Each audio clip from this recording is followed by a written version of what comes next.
Hello, it's Film Frenzy, and just in time for Solo a Star Story, I think it's perfect to rank all 11 Star Wars films. This includes the 8 episodes, the 2 anthology films, Rogue One and Solo, and the animated film, The Clone Wars. So let's get right into it with the worst of the bunch, number 11, Star Wars Episode 1, The Phantom Menace. So, The Phantom Menace came out 16 years after Return of the Jedi. Star Wars fans, they watched the original trilogy, they waited 16 years for the long-awaited prequels, and they get this pile of manure. It was great when I was 5 years old when I watched it, and I was like, oh, this is really fun. This might be the best Star Wars film. But yeah, that's about as old as it gets. Like, once you get past, 8 years old, you really should not like this movie, probably. I mean, it's got 2 great scenes, which are the pod race scene and the Duel of Fates, which is probably my favorite lightsaber battle. I love that between Qui-Gon Jinn, Obi-Wan, and Darth Maul. That is spectacular. So it's got some great action, but the script is just flat out dumb. They underutilized great actors like Liam Neeson, Ewan McGregor, and Natalie Portman. I feel bad for Jake Lloyd for having to play Anakin in this. He must get long ridiculed just all the time by his friends. Overall, this is cheesy dialogue, long, boring pacing with just sudden stupid kids moments and annoying characters like the Gungan Jar Jar Binks. And overall, this movie is just pretty bad. So only giving it a 1.5 out of 5, which is being generous, to be honest. At number 10, I have Star Wars: The Clone Wars, the only animated Star Wars film. Yeah, I know, it's probably surprising, but I do think this movie is a little bit better than Phantom Menace. Maybe it's because I was hyping Phantom Menace up more than this, or maybe it's because I watched this when I was younger and I haven't really seen it since. And, well, I actually watched this after I was already watching this Clone Wars series, which I love. I think that's just an excellent, excellent show. And it's crazy how they made such a great show off such a bad movie. I would still give this a 2 out of 5, so very hard thumbs down. I think the critics were a little too harsh with the 18%. That's a little surprising. But I do agree, the animation's not great, especially, it's 2008. They need to have better animation. And some little one-liners are just super cheesy and terrible. And so yeah, the script's not great. I thought it was kind of an enjoyable movie to watch, more enjoyable than Phantom Menace, because Phantom Menace just has such many slog and boring parts, and it's just, I don't know. Maybe it's just because this movie I wasn't anticipating as much, but I still thought it was just a more enjoyable and put together movie than Phantom Menace, even though it's still pretty bad. At the 9th spot, I have Phantom Menace's sequel, Attack of the Clones, Episode 2. Sometimes this movie I feel like gets a little bit too much just bad press. I think it's not too bad. A 2.5 out of 5 is what I would give it. Kind of average. I think it was a little bit higher in Rotten Tomatoes, being 66%. I don't know how that happened, but this movie's a vast improvement on Phantom Menace because it actually has some really great drama, with the Tusken Raiders and stuff. And I love the whole third act with Geonosis. That whole fight arena is very memorable. Same with Yoda and Count Dooku fighting. But why do they have to introduce Count Dooku 2/3 into the movie? He's the movie's main villain. That's a problem. Also, Hayden Christensen, this is the start of him, and he's not too good here. Their romance between him and Padme, I don't like sand because it's rough, it's coarse, and it gets everywhere. Unlike you, that's one of the worst lines of all time, so this movie has that, and also has that weird floating pear thing. So there's a lot of weird, crappy romance stuff, but Ewan McGregor really does embrace the role of Obi-Wan, which is great to see, and I like Yoda's role in this movie too, so it has some better aspects, but it still has some pretty terrible scenes too. At the 8th spot, I have the surprising pick, Star Wars: The Last Jedi, the second in the sequel trilogy. Star Wars: The Last Jedi promised to be very different from the other Star Wars films, and it was, and I liked that. But the problem is that I felt it was this awkward middle ground between Rian Johnson trying to make this character-based drama film that happens to take place in space between Kylo, Rey, and Luke, which I think was great, the drama that was between them, but it was mixed with the studio meddling and trying to make a little bit of Force Awakens with having jokes that interrupt the drama, having weird subplots that don't really belong in the movie, the whole thing with Rose and Finn and Leia. So it was just kind of a mess of a movie, and I really wanted to like it, so I was so disappointed. I mean, as you can see up here, the cinematography is absolutely beautiful, but there's not even a real lightsaber fight. That's a problem. The movie has some pretty good lines, like some pretty good drama lines, but then also has some pretty terrible humor that sounds like it's from the Phantom Menace, which is a big problem. So it's like totally just all over the place, and overall just really rough. So I'm giving it a 3 out of 5. I still think it's pretty good, but it could have been so much better if they just like decided to let Rian Johnson have full control. At number 7, I have The Force Awakens Episode 7, the first Star Wars movie made by Disney and the first in the sequel trilogy. For a long time, I thought The Force Awakens was the most enjoyable of the Star Wars movies. No, it's certainly not the best, and it completely rips off A New Hope, but it's a modern movie that has great fast pacing, fun actors playing really great characters. Finn was my favorite new character in it. It has great old characters that come back, like Han Solo, Harrison Ford as Han Solo. You have Carrie Fisher as Princess Leia, and it just had a fun, enjoyable, like upwards plot. Like it was just upbeat and a fun movie. I think it was safe, but it was a great start for a new trilogy to just get all the longtime fans back in because they just saw a movie that was like A New Hope. And at first, this is the type of movie you're like, oh my god, that was amazing. Could it be the best Star Wars movie? And then you think about it again, you're like, no, maybe more like 7. I would give it a solid 4 out of 5. I think it's very well done, but just the whole concept of it's so safe and unoriginal compared to A New Hope, like how there's like some like the Star Killer base, like Death Star, it's blown up. There's just so much that's just like so repetitive with it, so that's why I'm giving it 4 out of 5. And sorry for the lights flashing, there's a pretty bad storm outside. At number 6, I have the final episode of the original trilogy, Star Wars Episode 6, Return of the Jedi. So this is a pretty uneven movie also. Star Wars has a little bit of a problem with that. And I think the unevenness comes from having very deep philosophical conversations.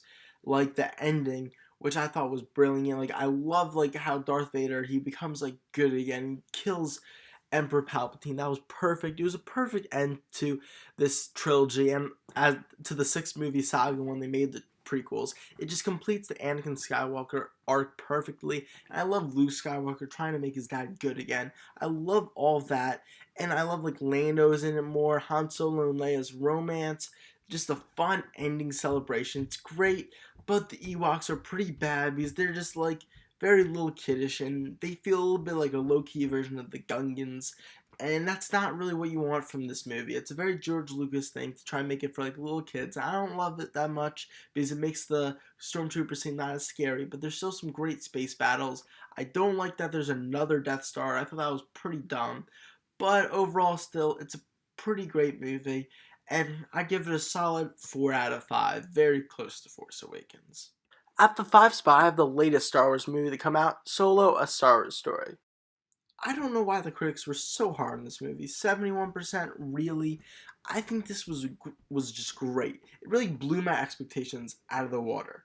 I came in, I was expecting like just to be like kind of a mess, and like honestly, I was one of those people who really didn't think this movie was necessary. But after watching it, I was kind of glad that it happened. To be honest, I thought Alan Eldridge was so good. He really just almost enhanced the character of Han Solo. I love the optimism they portray in Han Solo here as a young man. It's great. Kira was a really great love interest because it's like a complex one with a darker side. I thought Donald Glover's Lando was great. He didn't have a huge part, but when he was appearing, he was awesome. There were some plot issues. Like, I thought there was a little manipulative at times, and it was a little bit of abrupt, like the final act. But overall, it was a really solid film. Some excellent action sequences, like the chases and the flying, like pilot sequences. So overall, I give it a 4.25 out of 5. Really, really solid Star Wars movie. I look forward to seeing more of these anthology films. At the 4 spot, I have the original Star Wars film, Episode 4, A New Hope. Probably not used to seeing a list where it's not in the top 2. But just hear me out. Here's my reasoning. Yes, I'm so glad that this movie happened. It's so influential for this entire franchise. It's great in that regards. But it's a fairly simplistic movie. It doesn't have any core themes. It's just really just a simple tale of good versus evil. It's fun. I love the world building and how inventive it is. I love like just all the mystery surrounding Darth Vader and Luke Skywalker. He's kind of whiny in this, sadly. And like Mark Hamill gets better as like the movies get on, but he's not great in this one. Princess Leia, not the best either. The script is pretty solid, and Han Solo is definitely the high point in terms of characters. He is awesome. So this movie very ahead of its time in terms of special effects. It's still fun to watch today, but it's just pretty much an enjoyable movie that's not just like spectacular by any means. So I'm giving it a solid 4.25 out of 5, but leaning more towards the 4.5 range. It's a great movie, but I think it's a little overrated just because of how influential it is. Now in the top 3, I have Episode 3, Revenge of the Sith, the final film of the prequel trilogy. I think this is probably the most underrated Star Wars film because it's always just roped together with other prequels like, oh, that prequel trilogy. It's so stupid and CGI heavy. But if you look at the critics' scores, it's 79%. That's not bad at all. It's pretty great, to be honest. I think this is a pretty great movie. A 4.5 out of 5, to be honest. That's how much I like it. This movie, yes, it's uneven with some pretty rough lines in there. Like, Anakin, you're breaking my heart. Stuff like that. Hayden Christensen, he's not terrible, but he's certainly not great. Ian McGregor, I think, is so great in this movie. So is Ian McDiarmid as Emperor Palpatine. He really shines. Frank Oz as Yoda is great. Natalie Portman's okay, but they still don't give her enough to do. Overall, this movie, I just love like the drama and just like showing like the descent of man. Yes, it's a little bit abrupt and quick, but it's just so great. Like the climax where they're battling over the lava. This movie is just very eventful. So many lightsaber fights also. It's just so much great action in this movie and just so memorable. So that's why I love it. Personally, I just think this movie really just like gets me. It's a very emotional film, and I think it's one of the best Star Wars films. Surprisingly, at number 2, I have Episode 5, The Empire Strikes Back. Yeah, I know. You're probably going to think I'm loco. You're going to turn off this video. You're going to be upset. But I just love this movie. Yes, I think it's a great 4.5 out of 5. I know it's considered the best by the critics, by everybody. But I just think that it just doesn't have as much themes as my number 1 pick, which I'm pretty sure you know what it's going to be. Anyway, this movie has an excellent script, so damn memorable. I love just like the biggest twist of all time, even though I sadly knew about it. Maybe that hurt how much I like the movie also. But I mean, no, I am your father. Whoa, that just is amazing. I thought like Mark Hamill just gets better in this movie. I love Lando being introduced. Him and Han Solo, they have great conflicts. They butt heads a lot. It's awesome. Leia is great in this movie. I love Darth Vader with expanded role. This movie has such an intense and sinister feel at the end, especially with Cloud City. I love Dagobah training, Hoth, just everything in this movie is so perfect. There's just a couple things that are a little goofy sometimes, like with Yoda. And overall, this movie is just excellent. I love the dark ending, but I'm still only putting it at number 2 because I just love number 1 so much. And at number 1, a quite controversial pick, Rogue One: A Star Wars Story, the first Star Wars anthology film. Yep, I think this movie is the best Star Wars. No, nobody else is going to think that, but I love it just because of the emotional core, just about hope, and about how this movie is just a great war film. They are just a band of misfits put together, and they put all in just to help a great cause because they really just want to be remembered for something important, and they're forgotten, sadly, but they are so important to this movie. That's what I love about this. The Star Wars story is all about these people with the Force. They're gifted. These people aren't gifted at all. They're just lowly people who just band together and steal the Death Star plans. It doesn't end well for them, but that's the best part. That final act is just emotionally gripping. I think this movie it spoke to me the most of any Star Wars film.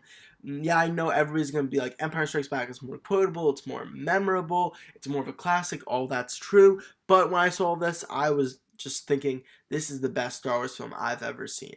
This is an outstanding movie with great characters, Jyn Erso, all of them, they're just so great. I think the script is spectacular. Lags a bit in the second act, so I'm only going to give it a 4.75 out of 5. Not a perfect score, so no Star Wars movie is perfect for me.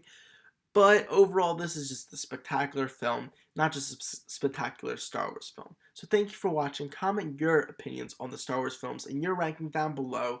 See you guys later from Film Frenzy. Like and subscribe for more content. Bye.